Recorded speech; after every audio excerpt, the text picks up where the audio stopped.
Hi friends, સલામ વાલેકુમ. ઈદ મુબારક બધાને. જો આપણે ઈદ છે એટલે ખીર બનાવવાની છે, તેના માટે સામગ્રી લેવી છે. બદામ છે, કાજુ છે, ખીરનો મસાલો છે, ચારોલી છે, ચોખા બાફી લીધા છે. અને જો આ પેંડા લઈ લેવા છે, અહીંયા આપણે ખીરમાં નાખવાના છે. ખમણી અત્યારે ખમું છું અને આ ઝીણું ખમેલું ટોપલું છે. અને આપણે 1 લીટર દૂધ લીધું છે. અને આપણે સેવ પણ એડ કરવાની છે, તો સેવ લઈ લીધી છે. હવે આપણે બનાવવાની તૈયારી કરશું. પહેલાં દૂધ છે ને ગરમ થવા મૂકી દઈએ.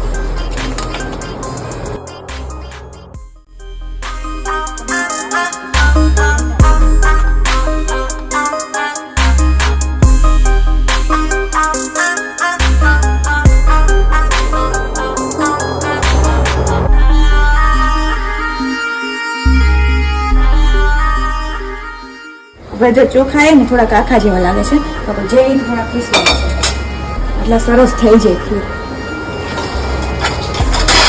ગરમ દૂધ થઈ ગયું છે એટલે આપણે ચોખા એડ કરવાના છે.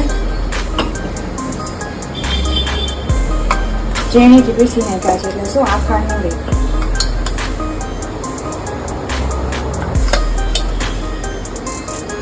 લીટર દૂધ છે એટલે આપણે કપ જેટલા ચોખા ઉડાડ્યા.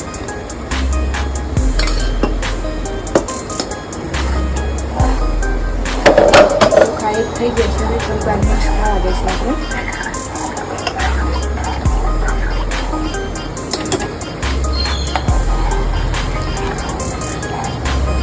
એને ગરમ ધીમા આંચે બનાવવાની એટલે શું દાજી ન જાય. દાજી જાય ને તો ખીર સરસ નથી બનતી. થોડીક એલચી પાવડર એડ કરશું આપણે.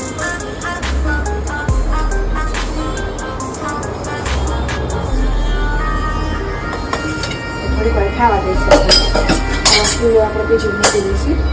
એમાં સેવ એડ કરવાની છે.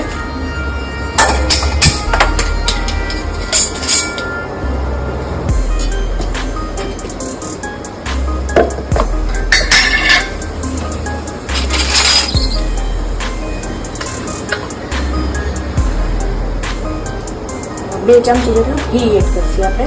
સેવને શેકીને રાખવાની છે.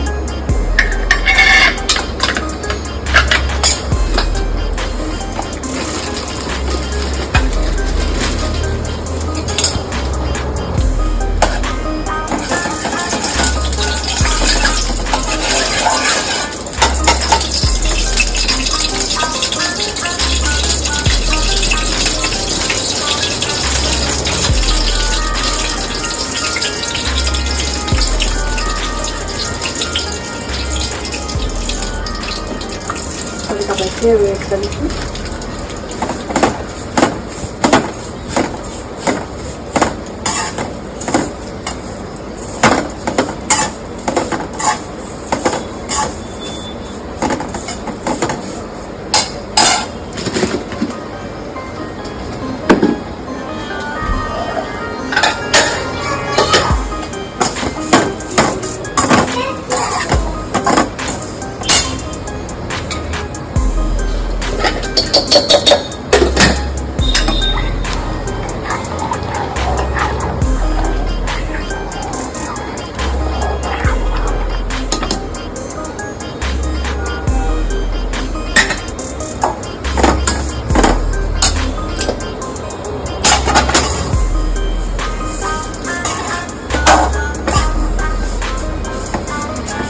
ધીમા તાપ ઉપર શેકવાની છે, બરી ન જાય એવી રીતે. જો બ્રાઉન થઈ ગઈ છે થોડીક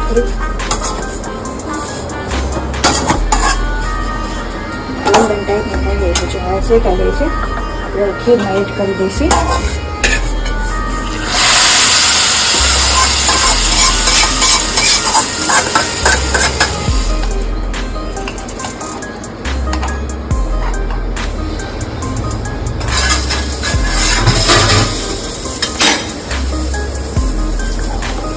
જો દૂધ ગરમ થઈ ગયું છે, ચોખા એડ થઈ ગયા છે, સેવ એ નાખી દીધી આપણે.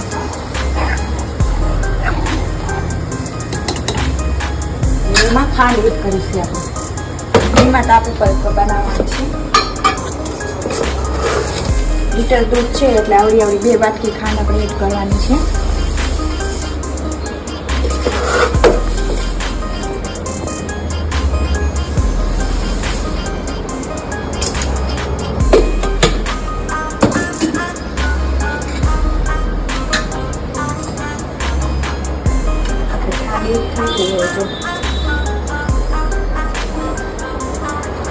દૂધ કાટું થવા લાગ્યું છે એટલે ખીર બનવા મળી છે.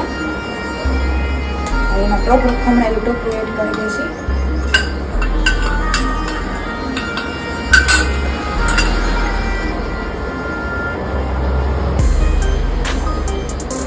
પેંડા છે જે ખમણી રાખ્યા એ એડ કરી દઈશું આપણે.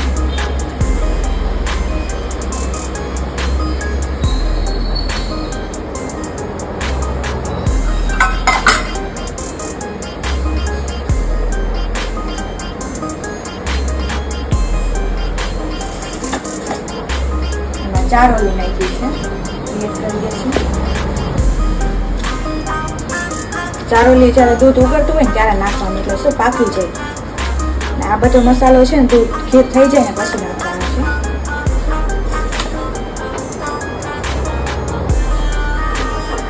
આપણી ખીર પાકવાની આવે છે. થોડીક વાર આવી રીતે હલાવશે પછી થઈ જશે. ધીમા તાપ ઉપર કરવાની, દાજી જાય ને તો એમાં વાસ આવે છે.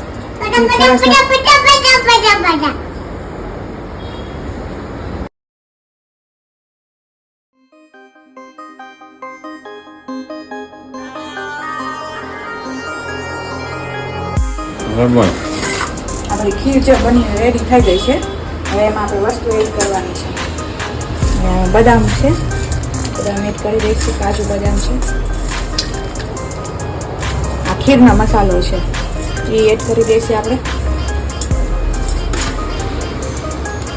બધું મિક્સ કરી દઈશું.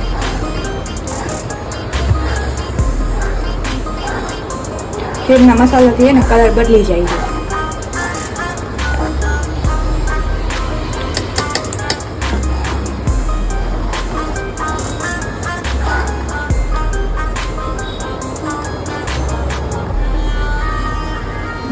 કેવી સરસ ખીર બનીને રેડી થઈ ગઈ છે. જો હવે આપણે એક વાટકામાં સર્વ કરીશું.